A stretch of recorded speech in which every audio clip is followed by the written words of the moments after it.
दोस्तों आजकल आप न्यूज चैनलों और सोशल मीडिया में बागेश्वर धाम बाबा के बारे में बहुत कुछ सुन रहे होंगे। आपको बता दें कि ये महाराज बिना जाने ही आपके मन की बात बता सकता है। अब आप भी सोच रहे होंगे कि आखिर ये महाराज कौन है और मन की बात को कैसे जान लेता है। दोस्तों इस बागेश्वर धाम के महाराज का नाम धीरेन्द्र कृष्ण शास्त्री है। आज के इस वीडियो में हम आपको उनके जीवन और उससे जुड़ी मजेदार बातें बताने जा रहे हैं। दोस्तों धीरेन्द्र कृष्ण जी का जन्म 4 जुलाई 1996 को मध्य प्रदेश के छतरपुर जिले में गाड़ा गांव में हुआ था। उनके पिता राम कृपाल गर्ग और माता सरोज गर्ग है। उनका बचपन उनके गाड़ा गांव में बीता। उन्होंने अपने दादा भगवान दास गर्ग से रामायण और भागवत का ज्ञान अपने जीवन में लिया था। सबसे पहले धीरेन्द्र ने अपने दादाजी से सीखना शुरू किया। धीरेन्द्र कृष्ण जी का परिवार बहुत गरीब था। धीरेन्द्र ने कड़ी मेहनत से रामायण और भागवत का ज्ञान प्राप्त किया और फिर हनुमान जी के मंदिर में जाकर ध्यान करने लगे। वह हनुमान जी के पक्के भक्त थे। उनकी कड़ी मेहनत के बाद आज वे बागेश्वर धाम के महाराज हैं। यहाँ उनका दिव्य दरबार लगता है और उनके दरबार में बड़ी संख्या में भक्त आते हैं। इसी कारण उन्हें बागेश्वर महाराज के नाम से जाना जाता है। धीरेन्द्र कृष्ण जी गरीब परिवार से होने के कारण सरकारी स्कूल में पढ़ते थे। 8वीं तक स्कूल में पढ़ने के कारण उन्होंने 8वीं तक सरकारी स्कूल में पढ़ाई की है और फिर उन्हें शिक्षा प्राप्त करने के लिए 5 से 6 किलोमीटर दूर गंज नाम के गांव में जाना पड़ता था और ये हमेशा स्कूल पैदल ही जाया करते थे। महीने में 5 से 6 बार स्कूल जाते थे। 12 साल की उम्र में धीरेन्द्र जी ने हनुमान जी की पूजा शुरू कर दी थी। इसके फलस्वरूप उन्हें अनेक अद्वितीय शक्ति प्राप्त हुई। उन्होंने गंज गांव के स्कूल से 12वीं तक पढ़ाई पूरी की और फिर वे ग्रेजुएशन करना चाहते थे, लेकिन नियमित पढ़ाई उनके लिए मुश्किल हो रही थी। इसीलिए उन्होंने प्राइवेट से ग्रेजुएशन पूरा किया। इसके बाद उनका मन मानव सेवा में लगने लगा और फिर उन्होंने पढ़ाई छोड़ी और फिर दादा और अपने पूर्वजों के मार्गदर्शन को अपना कर्तव्य समझकर कल्याणकारी कार्य में लग गए। महाराज धीरेन्द्र कृष्ण जी ने बचपन से ही अपना जीवन गरीबी में बिताया है। अपनी गरीबी को दूर करने के लिए उन्हें काफी संघर्ष करना पड़ा है।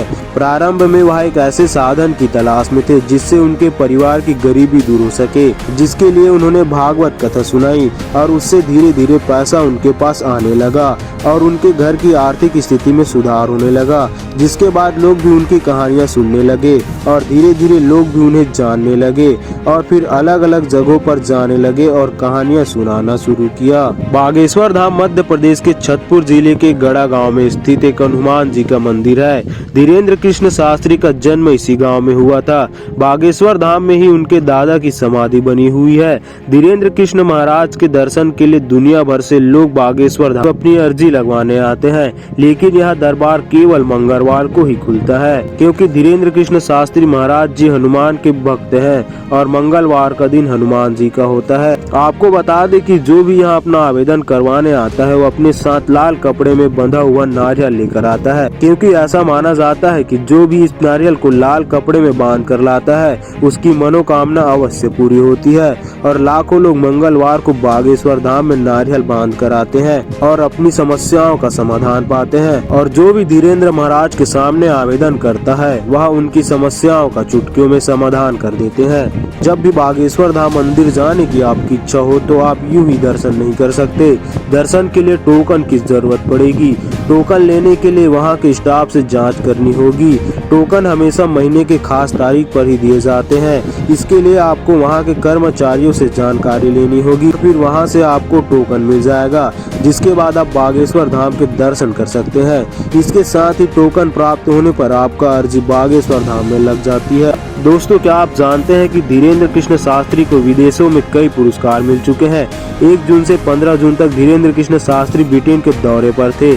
जब वे लंदन के एयरपोर्ट पर पहुंचे तो उनका कई तरह से स्वागत किया गया और उसके बाद लंदन और लिसेटे शहर जाकर श्री भगवत गीता और हनुमत कथा का पाठ किया। 14 जून को ब्रिटिश संसद ने उन्हें 3 पुरस्कार से सम्मानित किया है। धीरेन्द्र जी ने अपनी भारतीय संस्कृति को विदेशों में भी उजागर किया है। अगर महाराज के चमत्कार की बात करें तो आपने इसे सोशल मीडिया पर कई वायरल वीडियो में देखा होगा। कैसे धीरेन्द्र कृष्ण शास्त्री जी भक्तों के दुख दर्द को जानकर उनकी समस्याओं का समाधान करते हैं। कई लोगों ने धीरेन्द्र कृष्ण शास्त्री महाराज का अंधविश्वास फैलाने का आरोप लगाया है। बताया जा रहा है कि वह लोगों की भावनाओं से खिलवाड़ कर रहे हैं। आप सभी ने सोशल मीडिया पर भी देखा होगा। एक शख्स ने तो बागेश्वर धाम के महाराज धीरेन्द्र धीरेन्द्र जी को भी चुनौती दे डाली, जिसका नाम श्याम मानव है। उन्होंने कहा है कि अगर यह सब चमत्कार सच होता है तो उन्हें नागपुर आकर इस चमत्कार को दिखाना चाहिए। और उन्होंने यह भी कहा है कि अगर उनका चमत्कार सच होता है तो उन्हें 30 लाख रुपए इनाम के तौर पर देंगे। लेकिन महाराज धीरेन्द्र कृष्ण जी ने इस चुनौती को स्वीकार नहीं किया। इसके पीछे क्या कारण है यह अभी सामने नहीं आया है। यह विवाद इतना बढ़ गया कि इसका खुलासा करने के लिए बड़े न्यूज चैनलों की टीम बागेश्वर धाम पहुंची और फिर जो हुआ उसे देखकर हर कोई हैरान रह गया। वहाँ भी महाराज धीरेन्द्र कृष्ण शास्त्री ने समाचार लोगों के सामने अपना चमत्कार दिखाया। खबर वाले लोग भी यह देखकर हैरान रह गए और अंत में उन्होंने भी मान लिया कि यह कोई चमत्कार है। दोस्तों, आज की इस वीडियो में हमने धीरेन्द्र कृष्ण शास्त्री से जुड़ी महत्वपूर्ण जानकारी दी है।